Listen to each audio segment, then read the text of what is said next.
There's all sorts of big news coming out of the Skydance studio. You may never have heard of it, but it's the same studio that John Lasseter now runs. Picked up by now, not Apple, but Netflix. Perhaps the biggest competitor to the Walt Disney Company.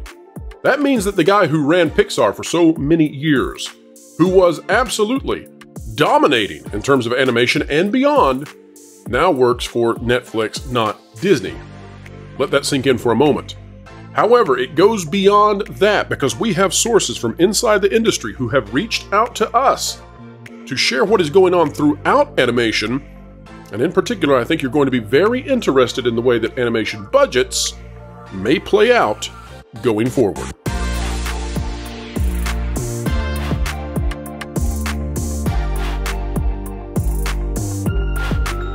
Hello folks, and welcome back to the WDW Pro channel. It is a joy to have you with us. Now, we've got some exciting news. It's news that's exciting because, well, it's something you probably won't hear anywhere else. But in terms of excitement for the quality of the product, it may leave some to be disappointed, actually. We hate to do that to you, but yes, animation is looking to make cuts wherever they can. It's quite dire, in fact, and our own Jonas J. Campbell, investigative reporter for That Park Place, was able to find out quite a bit about what's going on behind the scenes across the industry in many of the different animation studios. We dive now into the conversation where we detail exactly what is going on and what you can expect out of CGI feature-length films going forward. All right, well, let's take a look now at the actual article about John Lasseter and what's happened. Again, folks, you can't make this up. The linchpin of Pixar, the king of animation and creativity across the industry, now works for Netflix. Here's what we have.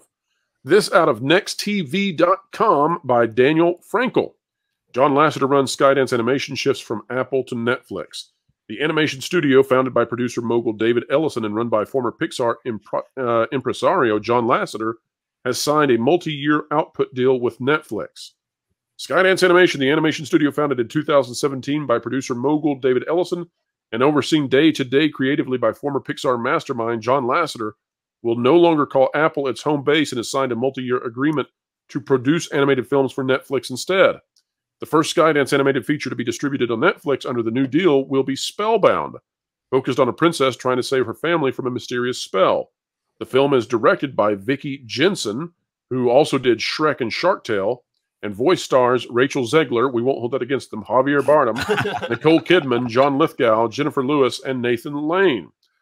What a cast, Skydance Animation by the way. films Yeah, debuting on Netflix down the road will also include Ray Gunn from the acclaimed Brad Bird. Now, I've got several questions about this, so I want to hand it to the panel. First of all, why did Apple let them go? That's a great question. In fact, some people are asking that in the chat. So animation takes a very long time compared to physical production, and John Lasseter is a man who is known for reworking things until they do, in fact, work. I wonder if that is a problem for Apple. There are other things as well that we can reveal in just a moment. We've been speaking to someone in the animation industry, but I don't know, Lou. In your Hollywood career, did you ever come across any work with animated features? Peripherally. In fact, in another life, I did some voiceovers for some, but that's another story. But the thing that occurs to me is there was a period, a long period, when I am certain that the studio heads at pick 'em, MGM, Warner Brothers, Paramount, everybody but Disney, were presented with projects and said, "No, that's really a Disney film. We're not in that business." The minute that Disney started abdicating the role as the family film producer, whether animated or live action, it left a vacuum into which all of these other people jumped and are jumping. I also wonder if maybe Apple's decided that's not really our business, so we're cool with this. But again, it never would have happened if Disney hadn't walked away from it. I can definitely see that because a lot of the Apple TV stuff we do get is, you know, that sort of what do they call like the HBO stuff, like the high premium television or high entertainment, whatever you want to call it, right? Or high concept. I know there's a word, and the chat's probably going to get it. And, premium. And all four of us are going to go. Premium is there. No, it's like we'll get it, and I'll make a big deal of it about it. I promise. But that's mostly what Apple is focused on. Are those sort of, you know, prestige high dramas? Yeah, prestige. That was it. That was it. The prestige television. Yes, the prestige television is exactly what Apple is always focused on. That's for grown-ups. Right, exactly. That's why we get a lot of these mini series with big stars, like big name stars are always attached to them, right? So that's what they want to focus on. I can absolutely see them going, you know, kids market, we're not in it yet. This, you know, this entry is taking a long time to do. We're not really kid centric. Yeah, we're okay with letting it go. I'm kind of with the Mr. Ghost over here. You make a very good point, and a lot of the Apple TV Plus content that is centered around kids is like that that Snoopy reboot, which I don't think that got a lot of traction, or the reboot of the Fraggle Rock. You know, they did a new version of Fraggle Rock, and I think right now they might be the only place that you can watch the original Fraggle Rock, which that is a very bizarre arrangement. Luck was the first.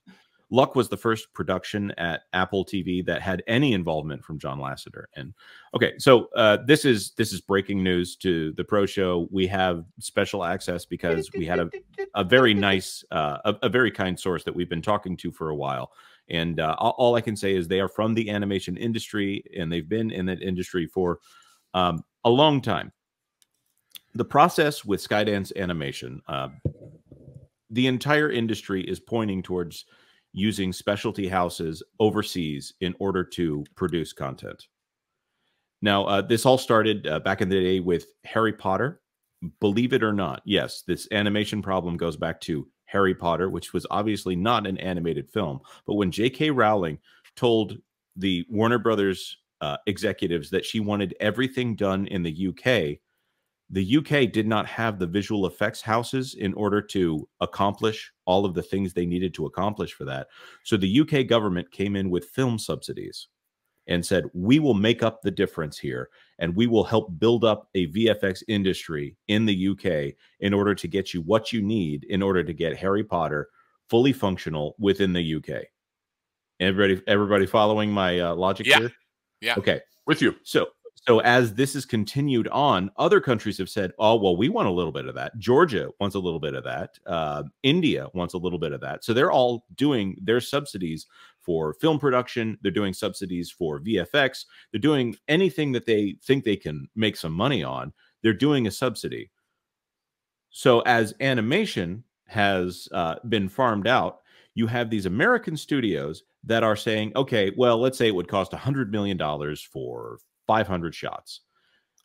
Well, then India is saying, well, we'll do 500 shots, and we'll do it for 5 million. And also our government's going to pay us 3 million. So we're going to come in with 2 million, something ridiculous like that. The government is coming in and pricing differently, as the government always does. When the government puts their hand on the scale, it affects the entire market. Well, they're shifting it over there. So these American houses, these American animation houses, are now competing with not just other VFX houses, other animation houses, but also the governments that are just throwing money here because they want to build up an industry. So that's why you see, for instance, Super Mario Brothers was almost entirely animated in France. Illumination Paris or Illumination France, or Skydance Animation, which is animated, which they animate most of their stuff in Madrid. So as John Lasseter is in California, maybe he's in Cupertino. I don't know where exactly Skydance Animation is helmed, but he's an LA guy. Let's just say that. He's now having to coordinate with people across the world in order to make his films. They are not yet at the caliber of all of the people, all of this talent that was, say, in Pixar down there on Emery Way or whatever their location is, because they have world-class talent there at Pixar. So there is now maybe there's a language barrier. I don't think it really comes into it with Madrid, but there would be in other locations as well. But there is a time difference and a skills difference. And now it is a quote unquote race to the bottom in order to see who can outbid. And by outbid, I mean lower the price, lower and lower, in order to take all of this animation work from these large studios that know what they're doing. And when a movie producer sees how much it would cost to do it versus what's the quality. Well, Lou, what's your expert opinion? Are they going to go for the quality, or are they going to go for the cheap one and say they can fix it later? They need the quality to compete in the American market. But let's not forget where all this Asian animation started. It was all of these, remember, it's Disney's Snow White or Disney's whatever. It was all of these ripoffs of The Little Mermaid or whatever that came out on these cheapo creepo Asian animated movies that started training the talent. And now they've got people, look, what about this closure of their shop in Singapore? Singapore, Those people got to work somewhere. Those people got to have a thing. And let's also never forget that these government subsidies are about employment. When we see, for example, when Renegades revealed all these budget numbers for the England-made movies from Disney, that doesn't cover the stars, that doesn't cover the executives, it doesn't cover the studio staff. It's strictly people employed in that nation. So, you know, there's levels beyond levels as far as how governments get involved in this sort of thing. And it's not new. I mean, Louisiana, Georgia, you know, there's look at Tyler Perry's big studio outside of Atlanta. It wouldn't exist without that. And when they built Universal Orlando, the original idea was, hey, we're going to have another production center here. By the way, there is a lot of interesting union stuff involved in this too. When you're based in Los Angeles and you go make a movie in Georgia or wherever, you have to be on what they call distant location rates, which means they pay you a bump in the rates and they pay a per diem for your housing and your food and what have you. So a lot of somewhat, shall we say, circumventing producers will say, look, I'd like to hire you, but I can't hire you out of LA because I can't afford all those extras. But if you just happen to show up and you rent an apartment there and have got an address there, we can hire you as a local. Well, what happens? There are people who are locals who are members of the guild who start saying, wait a minute, you're doing me out of a job I should have gotten as a local. So these things get very, very, very, very complicated behind the scenes legally. How that will affect the animation market, I don't know. I do know that Lasseter is not going to settle for anything less than best quality because that's the kind of guy he is. Right, which might have created the friction here at Apple, because Apple is used to releasing movies after paying for them, it seems. And Lasseter is known for making things he drags it out. But that being said, if he's got a staff that's working on 3 movies at a time, he's got some wiggle room there as to what comes out first. Now, as far as the industry goes, DreamWorks just laid off a whole bunch of staff, and they've brought in people that are specifically experienced at outsourcing large portions of work to other smaller studios in foreign markets. So this appears to be a industry-wide issue as far as animation go. And there's that moment in Pirates of the Caribbean, not Dead Men Tell No Tales, the third one, at World's End, where all of the edges of the map are being painted in. Great symbolism, by the way, in that first part of the screenplay. That's what's happening here as the edges of the map are being filled in, because every animation studio, in order to be competitive in the market, is having to outsource work. So these quality labels like Illumination, and yes, I am calling Illumination a quality label, DreamWorks, and even Netflix and Skydance, they are all farming out work to foreign markets. And we're seeing that struggle here. Please go ahead, Lou. Well, all I was going to say was they're not farming out the creation of the original characters and the template movie. They're farming out work, but not the creativity as far as the storytelling is concerned, is what I'm saying. Right. The development of the storytelling. Storyboards. It's like the in-betweeners in old-fashioned animation. They're filling in the gaps, but the content is still Lasseter's or whoever's. It's like all of those made-for-video sequels to the Disney movies. You know, and also you have to remember, when you're talking DreamWorks, you're talking about this new Universal Park in Plano, and a lot of other places where these characters that they've created that are showing to be perennial. Yeah, can we make 3 more movies out of that idea? Sure, let's do it. And almost certainly the return of the Shrek franchise as well. There you go. There you go.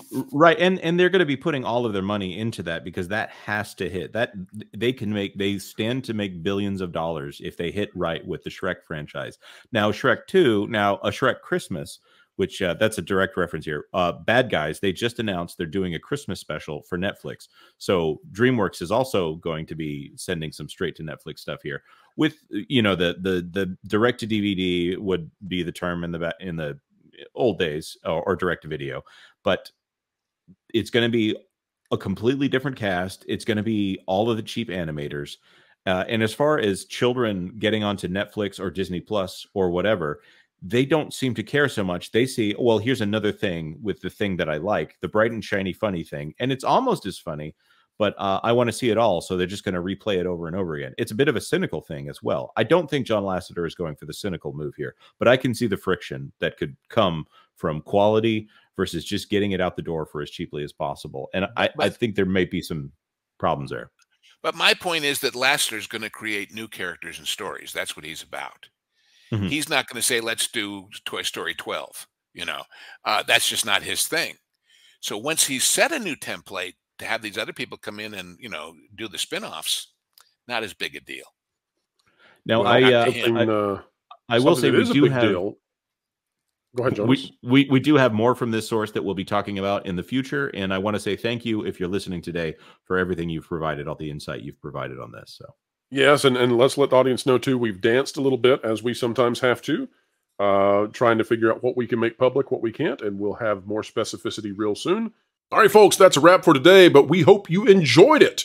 Sometimes we bring you good news. Sometimes we bring you bad news. We can't wait to bring you great news. Keep coming back to the WDW Pro channel, and I bet we'll have some very positive news ahead. In fact, South Park The Pandering, we're watching that one. We're also watching Sonic Superstars and Mario Wonder. All of those doing phenomenally well, it seems. And who knows, maybe even Disney or some of those other CGI studios out there will find a way to bring forth something that we might call a masterpiece. In the meantime, folks, if you like conversations like this, consider clicking the like button, share, subscribe. And when you click it, you do indeed stick it to the algorithms. It's the notification bell. Drop a comment down below and let us know your thoughts. We covet your comments. We care about what you think.